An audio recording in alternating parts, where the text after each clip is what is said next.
Well, today's presentation is on preparing for an OSHA inspection. OSHA's at the door. How many of you out there have had an OSHA visit in the last little while? I was actually going to do a poll on that, but I didn't throw that together in time. But I think that would be interesting to know how many people within our local government agencies have had an inspection. And I can tell you a little closer data, and we'll show you that to you in a minute. This is a pretty stressful thing when OSHA shows up at your door. I've been through a number of OSHA inspections in my career. I've walked along with some of your organizations out there as OSHA's come through, and it can be a stressful thing. It's basically a regulator, a police agency for health and safety coming into your operations, coming into your building and saying, are you obeying the law? Are you doing the things that you're supposed to be doing? And so it can be very stressful. And I know a lot of people worry about this. Well, we don't want to worry, we want to be prepared. And that's what this presentation is on today, is being prepared. So when that happens, and I don't say if, I say when, because a local government agency in the state of Utah, you're going to be hit. They're going to come and visit you. Doesn't matter your size, doesn't matter your complexity or really your incident rate. That's going to up how quickly you're seen.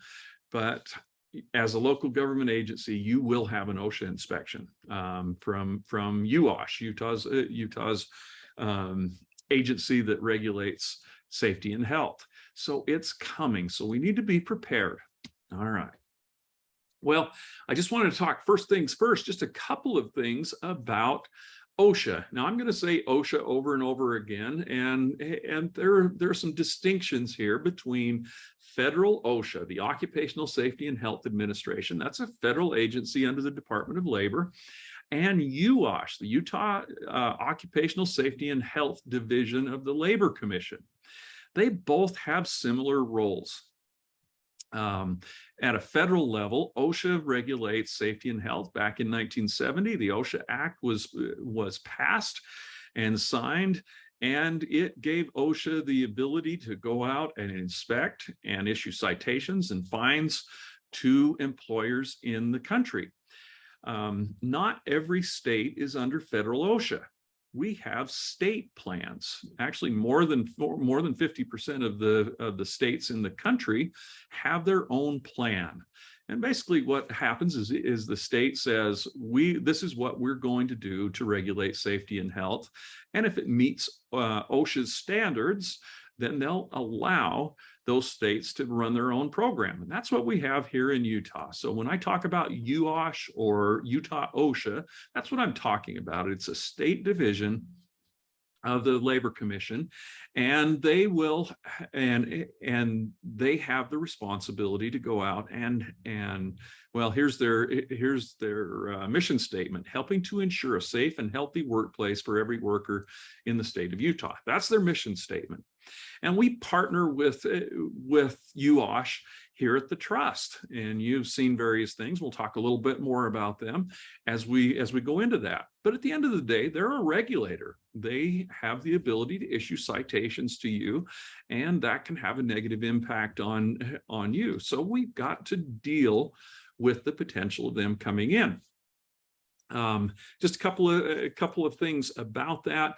The most restrictive regulation is always what's going to stand. So if Utah OSHA, UOSH has a more restrictive standard, that will be the one that is required, even if federal OSHA has a less restrictive. Now, UOSH generally doesn't go a lot more restrictive. Other states like California have highly restrictive state plans there that regulate safety and health. All right.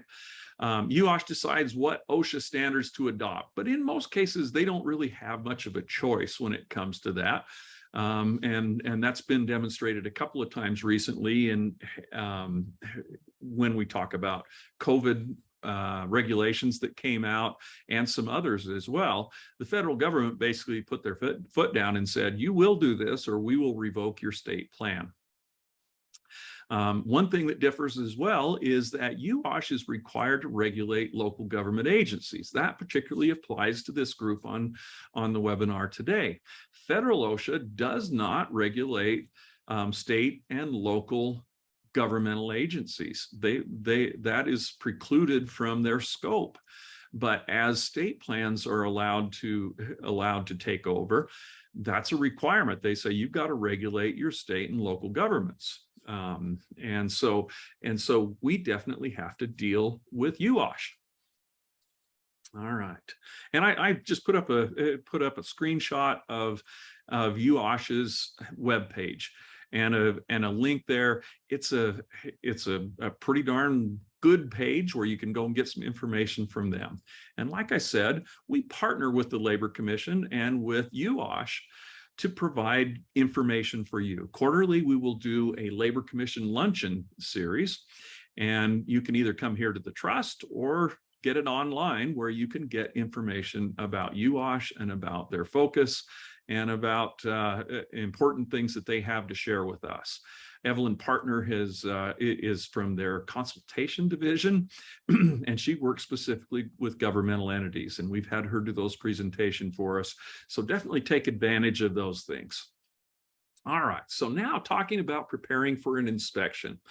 Here are a list of things that I thought would be important steps. Know what to expect from an inspection. Identify what your exposures are. What am I going to be inspected on? And have I done what I need to do to ensure that I'm in compliance? Build a plan. Organize a team around this. This is not a small thing. This is serious business. If a regulatory agency, whether it's UOSH or federal OSHA or various different divisions of EPA, when they come into your facility, it's a big deal. It's a risk to your organization. And then at the end of the day, get your stuff together. If we appear as if we know what we're doing, our inspection's going to go better. I 100% believe that, and I've experienced that over and over again. When I was prepared and I had all of my ducks in a row, and the inspector came in and they saw that my ducks were in a row, it was a good inspection. It went quickly, even if it was a challenging inspection because we'd had a serious accident or something like that. All right, and just a little disclaimer on this. This is nothing personal. When I talk about an OSHA inspection, this is nothing antagonistic towards regulators. We are friends with folks at UOSH, and like I said, we partner with them. But this is business. This is a risk to your organization if you get citations. And we'll talk about why that may be a risk. And so as I talk in here, we're going to handle this in a very business-like manner. And we want to prevent those citations if we can. And so that's part of being prepared, is minimizing the amount of damage that can come from citations getting there. So as I talk about that, it's nothing negative towards those regulators, but we have to treat this as a potential risk to our organization. Okay, all right. There are 22 states with state plans. They do about 60,000 inspections a year. That's about 50 to 70% more than federal OSHA does. That's a chunk of inspections, and they issue a lot of citations. And here are the various the division of the types of citations. About 45% are serious, and the rest are other than serious. There's about 2% that are repeats. They come back again and they find the same problem, and that's something we don't want to have happen. All right. Utah OSHA regulates over a million workers in about 80,000 work sites. They perform about close to 1,000 inspections a year. That's only about 1% of the total workplaces, and they issue about 1,800 citations. However, when you think of that, you go, well, 1%, what's my chance of ever getting an inspection? Well, it's pretty darn good. In Utah, we have what we call a public entity local emphasis program. UOSH looked at accident trends and statistics, and they said governmental agencies have a higher incidence of injury than other industries, other similar private industries. And they said, we're going to focus on these local government agencies until we see a change in that. And this has gone on for a number of years. And pretty much we're seeing that they're inspecting about 60 different local government agencies around the state each year. They're issuing about 180 citations. So you can do the math on that, that there's about 3 citations for each visit. If you want to get a little more information about who they're visiting and what kind of citations they're getting, you can go to a page on the federal OSHA page. There's a link down at the bottom, or you can just do a Google search for OSHA establishment search. And you can go in there and you can see your own history. Have we ever gotten an OSHA citation? You can look at others. I went in, this screenshot that I grabbed this morning was, I just went in and searched for city within the state of Utah.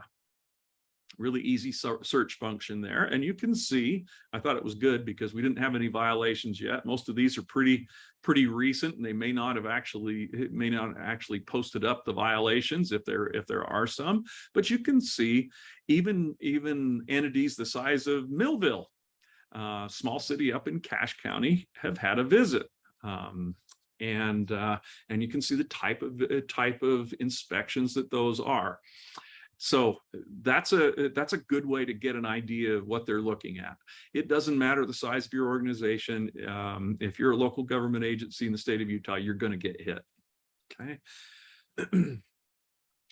In Utah, there is a state code that says that UOSH can issue citations to governmental agencies, but they can't levy fines. Says the commission may not assess monetary penalties against any state agency or political subdivision. Okay, so we can get citations, but we can't get fines. No worries, right? No big deal. We just take the citations and throw them in the trash and we're good. Well, that's not really the case. Violations and citations have consequences. You think about why that may be. Well, it carries a big message. What does that mean? What does it mean to your organization to have citations? What does it mean to our staff? What kind of perception is generated when we get an OSHA citation? Well, wow, if I'm a staff, I'm working at this organization. Wow, is this a safe place to work? Man, what does my management think about me? Do they really care about my safety? There are all kinds of things that you can think about. Public perception. Oh, hey, did you hear the city, or did you hear the county or the district got an OSHA inspection and they got a whole stack of citations from that? What the heck's going on over there? Those are the types of risks that we look at. The other things are if we get repeat violations or potentially willful violations. Now, what does willful mean? That means that I have knowledge that this person will be seriously injured or killed if they do this job or do it a certain way, whatever, and I tell them to do it anyway. That can be a willful violation, and it can carry with it criminal penalties. You can go to prison for a willful violation. And as a matter of fact, this year in this year's legislative session, there is a new bill that was passed that really clarifies the criminality of this and strengthens that legislation. So if we're being willful or having willful disregard for the safety of our employees, coworkers, that can be a willful or criminal penalty. We can go to prison for it. So these are important things. Another thing that I threw on here was inspectors remember. They have a long memory. And if they remember, oh, this place was terrible, they were really bad, or they didn't really care, are they going to be back sooner than later? Yeah, I think so. And as you go through that establishment search, it's kind of interesting to see that some of the entities come up over time and time again. Now, some of those, they may be going back to do different departments, but that should be something that we look at. Hey, I'm getting visited by OSHA on a regular basis. What does that mean? Okay. Why does OSHA do inspections? Well, some of those are programmed. They just are a planned inspection. They say every year we're going to hit this number of entities, and we're going to do that. The local emphasis program that we're talking about probably falls into that category. Complaint. If an employee or somebody else calls up and says there are unsafe conditions, they are going to respond. So you can get a visit because of a complaint. If you have a serious accident, one that you have to report, or if you don't report it and they see it in the news, they may show up at your door ready to do an inspection. Sometimes there's a referral. Maybe you were visited by another state agency and they said, whoa, there's a problem. They got a bunch of problems over there. They call up UOSH and say, you better get over and take a look at those guys. Sometimes they'll do a follow-up. Okay. What are they looking for? What are they citing when they come to our facilities? Well, here's Federal OSHA's top 10, and they put them in pictograms here. So I threw those up on here because it's a prettier slide than just listing off the regulations. Falls, respiratory protection, ladders, hazard communication, scaffolding, let's see, training, lockout, tag out, personal protective equipment, powered industrial trucks or forklifts, and machine guarding were the top 10 for OSHA. And these don't change very much from year to year. They're mostly the same. In Utah, here's the list of the most commonly cited standards. And guess what? They're pretty similar. Here is the list for Federal OSHA listed out, and like I said, I'm not going to spend time on this, but if you want to check those out in detail, you can go to the YouTube video on that, or I may actually send that list out with the email notification. All right, so we need to know what they're looking for. We need to know what our own exposures are. As an organization, we're unique. We do things different than any other organization. Now, there may be similarities. Every city does X, but there are certain things that will be unique to us. So we've got to look at our exposures. What are they? Well, we have a water department. And so with that, we have to do confined space entry into our PRV valves or PRV vaults. We have a sewer. And so we're going to be doing confined space entry. We have mechanics working out in the shop or working in our facilities, and they have to do lockout, tag out, et cetera, on down the line. We need to look at our specific exposure. Or maybe I'm a health department. Well, we have some specific exposures there, like Mike was talking this morning on cuts and punctures. Well, we're doing vaccination programs. We got a lot of needles hanging around, and so that's a specific thing for us. We need a bloodborne pathogen, an exposure control plan. We need to have hepatitis vaccinations handled for our people that are exposed with that. We have to look at what those things are that we do. And my advice to you is write down your exposures and then determine what is required. I'm going to go ahead one slide and then I'll go back. This is you're not supposed to take too much in on this, but this is the type of form that I would use when I was in industry. And this one, the screenshot I had was just of an environmental thing, but you do the same thing for hazards. For each one of these things, what is it that we do, the activity that we do, what is the hazard that comes from it, and then put down the regulations from that, and then along with any requirements that we have. So for each one of those, let's say it's confined space.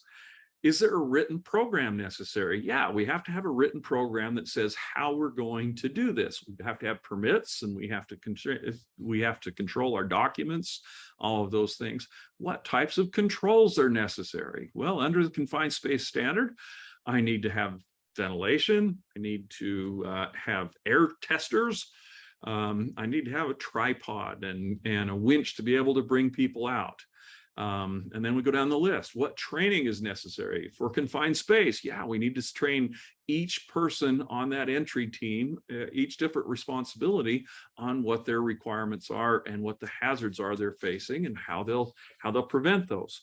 What type of PPE is necessary?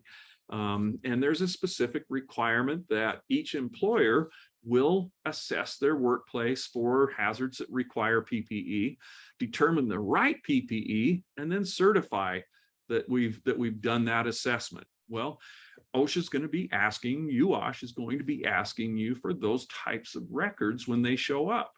And so if we go through this process of identify, and who does this? Well, I think your designated safety officer is going to be part of this, but this is really a safety committee responsibility.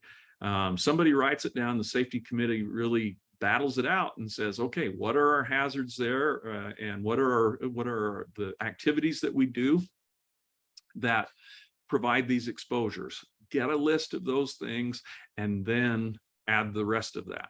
Okay. All right. Mike, we got any questions that I need to answer? I didn't give Mike much of a sorry. I was warning trying to get off of mute. Sorry, I didn't give you any warning on that one. Anyway, thanks, Mike. Appreciate it. If you have questions, type those in the chat box. I know this is a big subject. So we want to prepare for an inspection. Let's get our stuff together ahead of time. It can be a really bad day if a regulator shows up at our door and we can't find the documents that we need, that they ask for. So let's talk about what we need to get together. Documents that need to be ready. And before I dive into the specifics of the documents, I want to have these things in a readily available space. It can be in a file, but personally, I like to put these documents into a binder and have tabs on them. So there's no question that where things are, I've got all of these available. Now, this comes from your list that you identified of what are our exposures, what are the different programs that we have to have, put them in a binder and have tabs in there so I can go right to them. So these are things like written programs, examples of our confined space permits and those types of things, training materials that we may be asked for. If they're in a binder, then when your inspection shows up, I can grab the binder off the shelf, I walk in, and when the inspector asks me for something, I go to the tab and I say, here. And believe me, I've been on both sides of this. When you have that together, your inspection is going to go much easier when those regulators come in and they see that, wow, these people know what they're doing. They have their stuff together. They know what it is. They know where it is. I probably don't have to dig too deeply. But when they come in and they say, hey, can I take a look at your hazard communication program? And you're like, has what? And if they get the vibe that you don't know what you're talking about, it's going to be a long day and they're probably going to dig fairly deeply. Okay, so let's talk about what documents do we need to have ready. Any required program, required written programs like bloodborne pathogens, respiratory protection, hazard communication, on and on and on. Your OSHA 300 logs. So this is your log of injuries and illnesses. And if you have questions about that, you can go. I have a webinar that and just look for OSHA record keeping. And if you're watching on YouTube, I'll see if I can put a link somewhere in here that you can go to that one. So I need to have at least 5 years of my OSHA 300 log and the 300A summary. I should have access to the first reports of injury for any accidents that have happened or injuries to our employees. So if they ask about a specific incident that happened, we'll have that available. So we have to keep all of that information that the employee fills out on that first report of injury. Okay. Anything like a canceled confined space entry permit, something that's required by a standard, I need to keep those, and I would keep those for that same 5-year period. Your PPE assessments and certifications that I just talked about. Training records, they will ask, particularly if you have an incident where somebody becomes injured, they're going to want to see the specific training record for that employee. Was this employee trained on whatever it was that they got injured on? You know, lockout, tagout, and the person got caught in a machine, they're going to ask about, do you do training on lockout, tagout? Show me the specific document that shows that this employee was trained. And that's why we encourage you to take a roll every time and have people sign that roster every time you do training, even if it's just a weekly training and, oh, hey, the subject today is PPE. Well, write down what did we talk about and have everybody sign. And that document needs to be retained in your training records. Okay. That there are some things like employee specific documents, fit tests for respirator use, audiometric testing for people who are working in high noise areas, hepatitis vaccination, or issues testing on I totally lost the term. I'm just going to skip it. But there are some standards that require employee specific documentation, and those need to be available as well. All right. So we talked about forms 300, and the 300A. The 301 is just the first report of injury. Our training reports, medical qualification, exposure data. So if you work in an industry where people are exposed to chemical agents and sometimes physical agents, and you have done air sampling or other types of sampling for those agents, you need to have those available. Where is it? And because there may be a situation where the inspector comes in and says, see all that dust over there? I think they're overexposed. And if you have that information available, hey, we've done air sampling, and here's what we got. It's okay. There are some reporting requirements. If you have serious incidents, and in Utah, they say fatalities, disabling, significant, and serious injuries or illnesses need to be reported within 8 hours of their occurrence. And so if we have one of those happen, then we need to make that call. Will UOSH show up after you make a call for a serious incident? Probably. They will probably be there the next day. If it's a fatality, they will probably be there the same day. And they will be asking lots of questions and making, asking for training documents and et cetera, but doing an inspection on that and an incident review. So you say, what is a serious, significant, or disabling injury or illness? Well, that's it's harder to define, but serious is pretty serious, right? If they're hospitalized, they lose an eye, they have a serious fracture. So if I break my pinky, they don't necessarily want to get a call on that. But if I break my femur, they definitely want to call on those types of things. If you ever have a question on what's reportable to UOSH, please give me a call. I'm happy to walk you through that and hopefully give you some information that will help you make a good decision there. All right. We need to prepare for this inspection by inspecting ourselves. Many times we get very comfortable in our own workplace and we don't see the hazards that are out there. And I know this because as I go out and do risk assessments of your facilities, many times the response is, oh, I didn't even notice that. Wow, how did that happen?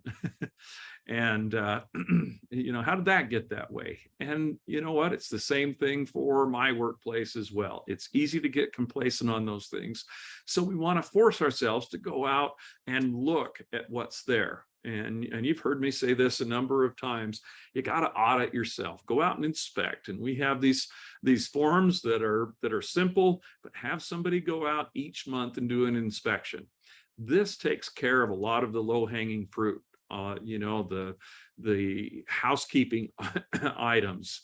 The hoses that are across the walkway that are not being handled, the blocked access to a breaker panel or a fire extinguisher. These get taken care of, and then we don't get an OSHA citation for some of these that are really low-hanging fruit. There's something that we should be handling month over month, day over day. We should be doing this kind of stuff. Okay. All right. Training and education. Each of us, after we look at our exposures, the hazards that we have in our workplace, we should do a training assessment. What do we really need? Okay, we've got guys getting into confined space. We've got people giving vaccinations. We've got this and this and this. So what kind of training is required for those types of job descriptions? And then build a plan around that. And then, like I said, document whenever that happens. Here's just an example that we have. It's called the training matrix. You can put your job description on one side and the different types of training on the other. And for each job description, you can list out the required training and then build a calendar around it and say, if we're going to get all this done, we've got to do this number of subjects each month, and then just go forward with your calendar, go forward with your plan. All right. And just a reminder that UOSH has some great resources as well. UOSH is divided into two different divisions. One is the compliance, and the other is consultation. Compliance, these are the guys that will come out and unannounced and say, I'm here to inspect your facility, and I'm going to write you citations when I'm done. The consultation side of UOSH has a different scope. This is a voluntary program where you call up UOSH and say, hey, we'd like to have you come out and take a look at our facility and tell us what we need to do to make it safe, or give us a clean bill of health. And they will do that. And if you go through this program with them, then you get a guarantee of no programmed inspections for a couple of years. And that's a great thing to have in your back pocket. They give you a letter when you're done that's completed. And I was talking to somebody the other day that said that the compliance folks from UOSH showed up, and they had a consultation visit and gone through all of that. And they pulled out the letter and said, here's the letter. And they said, okay, we're out of here. We agreed that we would not do a planned inspection for you. So there's some benefits to this program. I think this is something that can be very beneficial for many of your operations out there. They will come in and they'll do an inspection just like a compliance inspection. You just don't get a citation.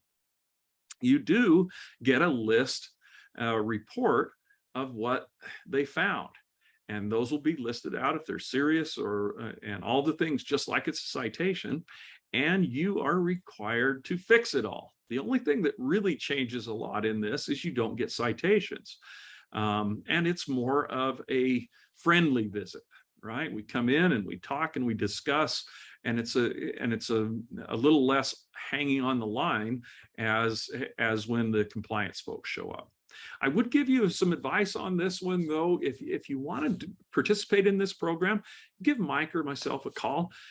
We'd be happy to come out and do a walkthrough of your facilities and give you an idea of what the low-hanging fruit is, so you can clean that all up before you ask Evelyn, partner with the consultation division, to come out and do that. That'll just help you so you don't have too big a list to have to deal with when she comes out and does that. So happy to field any questions on that as well as we go along. All right. When an inspector shows up at your facility, it will probably be unannounced. As a matter of fact, it's illegal to tip somebody off that OSHA is coming to visit them. So they're going to show up at your front desk, or if you have a work crew out and they've dug a trench and they've got folks in there that don't have a trench box, or they're not properly protected in that trench, they may be driving by and go, uh-oh, and they'll pull over and they'll start an inspection right there. In many cases, though, they'll show up at the front desk and present themselves, present their credentials at the front desk and say, I'm here. and I'm here to do an inspection, and you need to respond right then. My experience has normally been, I'm at a restaurant for lunch, and my food has just arrived or just about to arrive, and I get a phone call that says, "Hey, OSHA's here." Oh, great! And you have to run back and deal with that. So we've got to be prepared for that eventuality, which will happen. They're going to show up. We need to create a response team. We need to publicize the members of the team. So if you have a receptionist at the front desk, he or she needs to be trained on what to do if OSHA shows up. Here's the list of people that we need to call. Here's the primary person that's on our team. Give them a call and let them know that OSHA is here. They can ask the inspector to have a seat while you're being contacted. We can have them wait for a reasonable amount of time. You know, if I'm out at lunch and I'm 5 minutes away at a restaurant, it's not unreasonable for them to sit in the reception area for 5 minutes until I get there. Now, if I start pushing that limit, they might get mad and they might go out and look for a warrant, thinking that we may be hiding stuff. Okay. We want to have duties. Who's going to do what when this happens? Make sure that receptionist has the numbers to call people and let them know what's there. Know what your facility procedures are. All right. And just being prepared, just a reminder on this, make sure that we've got our documents that are ready or at the ready. Separate sensitive files, things that the inspectors aren't entitled to see. They may be attorney-client privilege things. They may be things that are HIPAA protected. Keep those in a separate file. Just keep the stuff that we're pretty sure that they're going to look for in that binder or in that file that we have prepared for inspections. Have an inspection kit ready. Now, this one goes back a little while. We used to have a camera in there with batteries and all of that. Well, we don't necessarily need the camera anymore, because we all have cameras on our phones and we can take video and all of that. But it takes an important purpose for that. If that inspector takes a picture, you need to take a picture. If they take a video, you need to take a video of the same thing, same angles and all of that. Have contact numbers and procedures available so you can contact people as the inspection goes on. Papers and pens, things to write down notes. Maybe a flashlight, a tape measure. So if an inspector takes a measurement on something, you want to be able to do the same thing. We may need to have access to sampling equipment, depending on the type of industry that you're in. Okay. OSHA inspections are almost always unannounced. Just remember that. Occasionally, UOSH has been scheduling visits, even compliance visits. That kind of surprises me when I hear that happen, but I think they've probably been stood up a few times, and they'd rather call a few hours before or the day before and say, we're going to be there, and we expect you to be there to meet with us. Okay. The inspector has a right to inspect all aspects and areas of your facility's operations. There are files that they can examine and request photocopies of those.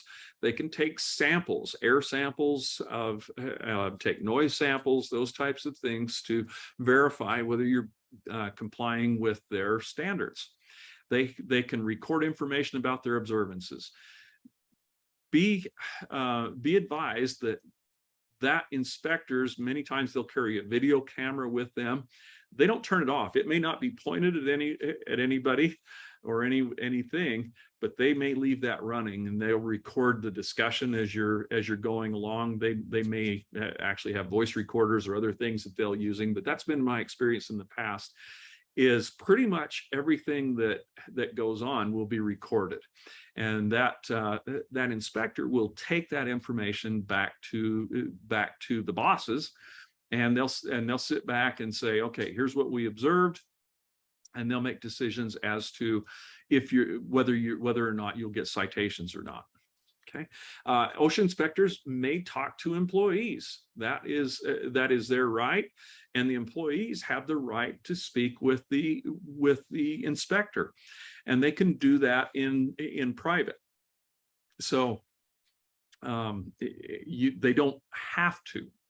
And if the inspector asks to talk to an employee, go ahead and accommodate that.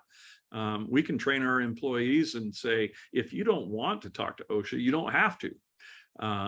But we don't want to require them to not speak, because that would be illegal. Okay, so they have the ability to talk in private with that inspector. And then what kind of questions will the inspector ask? Well, they're going to ask how long you worked here, what job do you do, what kind of training did you receive, have you had any accidents or near misses in this area, and is there anything about your work environment that concerns you, and on. Those types of questions that will kind of lead them to what's really going on in your work area. All right, so when the inspector gets there, make sure we greet them, get a copy of their business card. They will have credentials that says that they are a representative of the state, and if they don't have I would prefer to get a photocopy of their credentials versus a business card, because there've been a few situations where people have impersonated OSHA inspectors to get into places. I don't know why, but they've done that.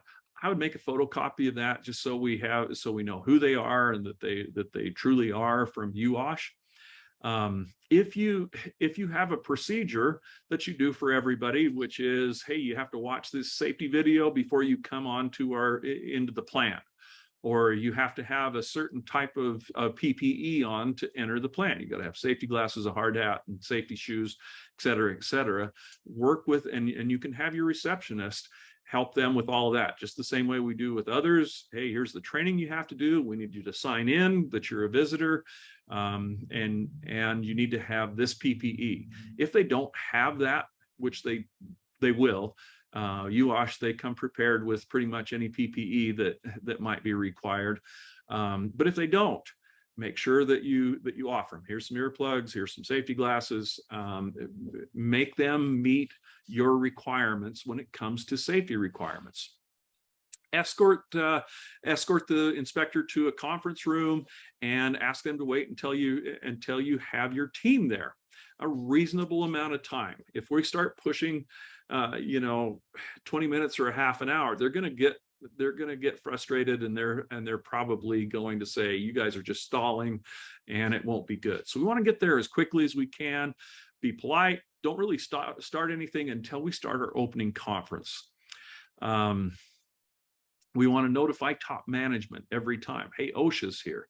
There have been multiple times as I've been out at some of your facilities, and somebody said, yeah, OSHA came, and I responded, oh, well, how did that go? What happened? They're like, I don't know. They just came, they went out and did their stuff, and we haven't heard anything back. And what does this safety guy do at that point? I scream, you what? No, we need to participate in this program, and this is something that we do at the top level. So whoever the big boss is should be part of at least the opening and closing conference. So we notify them so they can be in there and know what's going on. Always treat the inspectors with courtesy, respect, professionalism. Be truthful in any response. But that being said, don't ever lie to a regulatory agency. That's the surest way to get yourself locked up, is to lie and falsify things. So always be truthful in your response. But that being said, realize that if they ask a yes or no question, you need to respond with yes or no. Don't start rambling on about things, because that can be bad for your case. Don't volunteer information that they don't ask for. Don't speculate, and never be afraid to say, I don't know the answer to that question, but I'll find out. I'll get back to you, and then do. Okay. Always, then we're going to have an opening conference, which is just basically we sit down in a conference room or an office and we say, okay, what are you here for? And they'll pretty much lead this up and they'll say, this is who I am. I'm here because you had an accident. Or you had a complaint, or this is a wall-to-wall inspection, and they're going to tell you what the scope is. We want to try to limit that scope as much as we possibly can. And so if they say, we're here to investigate this accident that happened, well, then we're not going to walk them through the entire facility. We'll take them to the site of the accident if they want to investigate that. And that's what we're going to do. We want to identify the appropriate personnel. Who should they contact as they respond back and forth? So we'll exchange business cards and let them know that this is the person that will be on our end handling any response. We want to request at this point that we have a closing conference. We want to know when you're done what you found and provide any follow-up that we have. We've talked about site safety requirements, determining the scope. Like I said, let's figure out what they're looking for and try to maintain it at that. However, inspections can expand. If they're walking, there was an accident that took place, and as they walk through your facility, they say, this is a problem, this and this and this. They may at any time say, you know what, we're going to make this a wall-to-wall inspection, and we're going to look at everything here because of what we've witnessed. Don't obstruct the inspector. Take them, allow them to go where they want. Don't allow them to go into an unsafe area. But if they say, I need to see this, accommodate that. That being said, you can determine what path you take to where, if they say we want to go to this accident, well, I know it's on the other side of the building, clear around back. Well, instead of walking through the entire facility, can we walk outside and go to that area? That's not obstruction. That's they asked to go and see this. And so we're just not providing any extra information that they didn't ask for. Okay. All right. Always escort your inspector. Always have, and my advice to you is have 2 of our people for every 1 of their inspectors. Why do I say that? I need somebody, 1, to be focused on the inspection, answering questions and taking them on the tour. I need somebody else to be taking notes or to be running for, hey, we need to talk with the supervisor over this department. So instead of walking all over through the facility, we just send the second person to go and get that supervisor or make a phone call or whatever it may be. So I'd like to double up on the inspectors so we have plenty of resources to handle what happens. Take detailed notes. Everything that we observe as we go through this inspection should be documented in one way or another. Inspector said this, or took a picture, and you take a picture of that. All right. Let's see, I think we covered all of that stuff. How about attorneys? When do you need attorneys? In most cases, don't bring the attorneys in. That actually, I've been on both sides of that. And it's a negative thing in most cases when the attorneys are brought in, because when you lawyer up, then UOSH will lawyer up, and it becomes a more difficult thing. Now, you do need an attorney if they show up with a search warrant. You do need your attorney involved if you have the FBI, the Department of Justice, or EPA. You probably want to have an attorney at least notified on that. If they allege criminal activity, you want your attorney involved. Okay. If they show up with a search warrant, ask for time to review the warrant, and just request a delay to consult your attorney. However, don't obstruct or impede them. If they say we're going to do this right now, you got to let them do what you want. But if there's some question there, get your attorney involved and definitely make a notification. That's part of having this team, where you can make a notification to the person on the team that will talk with legal about that. Determine the scope. If they come up with an arrest warrant, make sure it is for a current employee. Don't impede them executing their warrant. Subpoenas are something different, though. If it's a warrant for an arrest, then they're going to do that. But subpoenas should be issued at people's homes, not at their workplace. All right. If the inspector notes a problem, take care of it.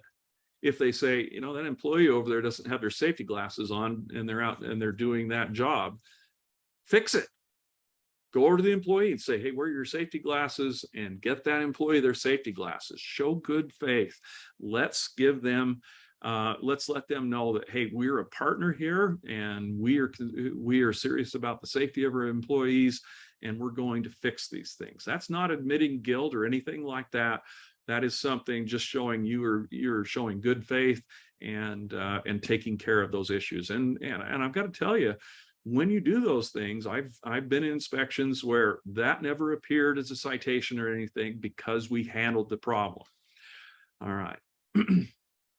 Once again, if the inspector takes a sample, you should take the same sample. And this is, we're talking specifically on UOSH or OSHA today, but the same thing goes for environmental regulatory agencies as well. All right. Inspectors can request copies of documents. Make sure that they're within the scope of the inspection. If they're asking for a whole bunch, just say, I need a list. Give me a list of everything we need, and we'll get copies. Don't ever let the inspector take the originals, because you'll never get them back. If it's in question whether they can have access to a certain document, ask your attorney on that. Ask for a closing conference. Ask about what their findings were. What did you find? Now, they probably aren't going to tell you, we're going to give you a citation on X, but they're probably going to say, this is an area of concern. Now, this is a point where we can clarify misunderstandings. What, you know, they may understand one thing very differently than you do. I had a situation once where we had an OSHA inspection, and they gave us a citation about an employee who they said this employee had not received training in a language that he could understand, and that was Spanish. Gave us a citation. Well, we requested an informal conference, went downtown in Salt Lake and asked and said, what about this? And they said, yeah, you didn't train this guy. And I produced a stack of training materials in Spanish and the documentation showing that the employee had received this training, and we were able to fix that issue. But we probably could have taken care of that in our closing conference had we had better communication. So always ask about what those concerns are, what the findings are. Clarify the misunderstandings. If there's a disagreement, don't argue about it. Just write it down. Let them know that you differ on that, and then we're going to handle that in between now and when and if the citation arrives. Okay, explain or summarize corrective actions that were taking place during the inspection. So if we fix stuff, if the inspector identified, yeah, there was a problem there, and you say, and remember, we fixed that. That's a good thing to show your good faith. All right. Let's see. Gonna speed up here just a little bit. Sorry, I'm going along. This is a big subject today. Once you're done, write a summary memo and get this to upper management. Gather all the information together. Make sure it's confidential. Now, you talk to your attorney about this, what's protected and all of that, but this is what I've always done is don't put any conclusions or opinions, just the facts. This is what happened, and this is what was said, and all of those things. Mark this as a draft and confidential attorney-client privileged. Whether that's protected or not, I don't know. I'm not an attorney, but it's something that we can maybe protect this memo that we're using to summarize what has transpired. Now, if I do that, it has to go to my attorney, right? The attorney has to be involved on that to be attorney-client privileged. All right. Follow-ups. If they found non-compliance in what we're doing, make sure that we fix the stuff. If I need to get technical help in there. Hey, they said that we were overexposed on a certain chemical. Well, we're going to call up Jason at the trust and have him come in and do an evaluation on our chemical exposures. We want to track the items to completion. If I fix all the stuff before I get a citation back or get any correspondence back from UOSH, you may consider sending them a letter or an email that says, hey, we appreciate you coming in and doing this. We've noted the hazards that you brought up, and it's all fixed. And here's some pictures that shows that we fixed it all. Guess what? You may not get a citation in the mail because of that work that you did. Don't allow items to go unresolved. Even if there's a disagreement, we need to address that in some way. If you get a notice of violation or a citation, you got to respond to that within the noted time frame. So there will be a certain time frame that it says we have to post that, and we have to respond. Anytime I'm corresponding with a regulatory agency, I want to make sure I notify top management. I want to copy any communications that come back and forth and keep that in a file. And then as I mail things, do that certified mail with return receipt requested, so we can prove that we got our information in on time and the types of correspondence that we have.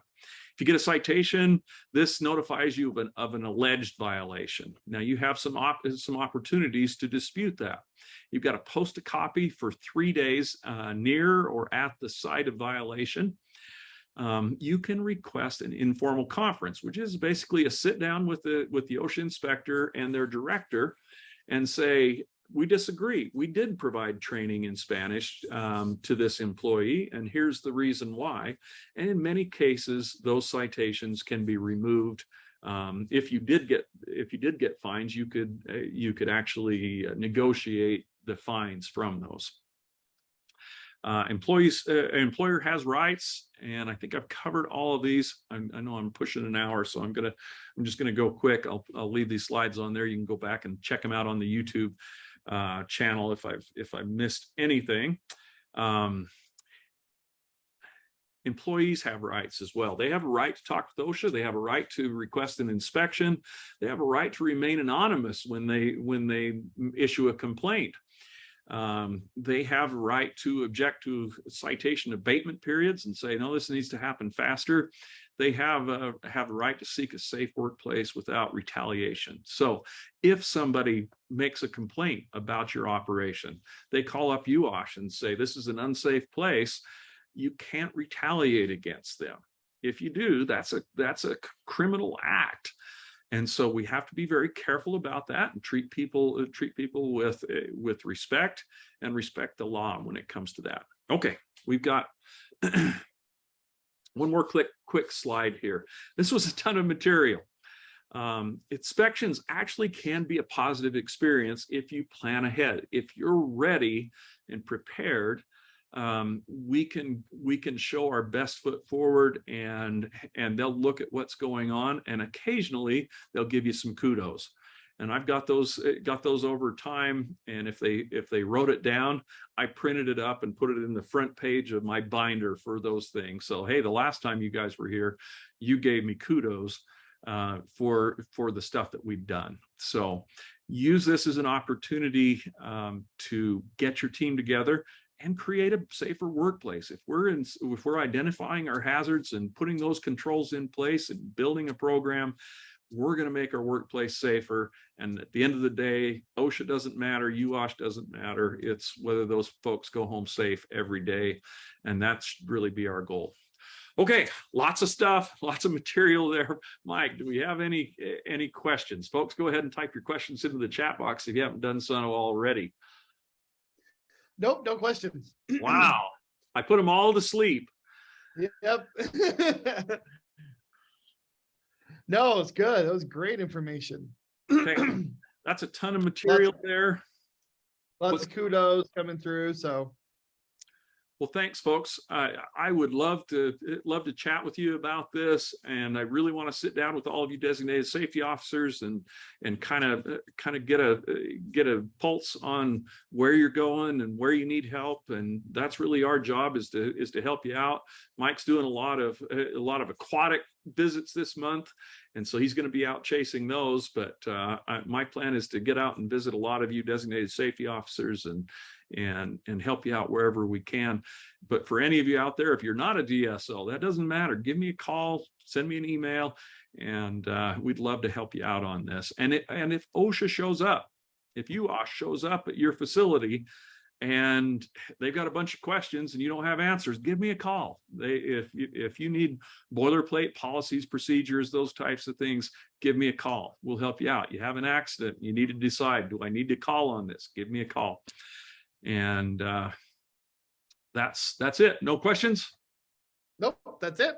All right, folks. Thanks so much for your patience. I know that went a little bit long today, but I appreciate all the work that you're doing out there. Go out and have a safe day.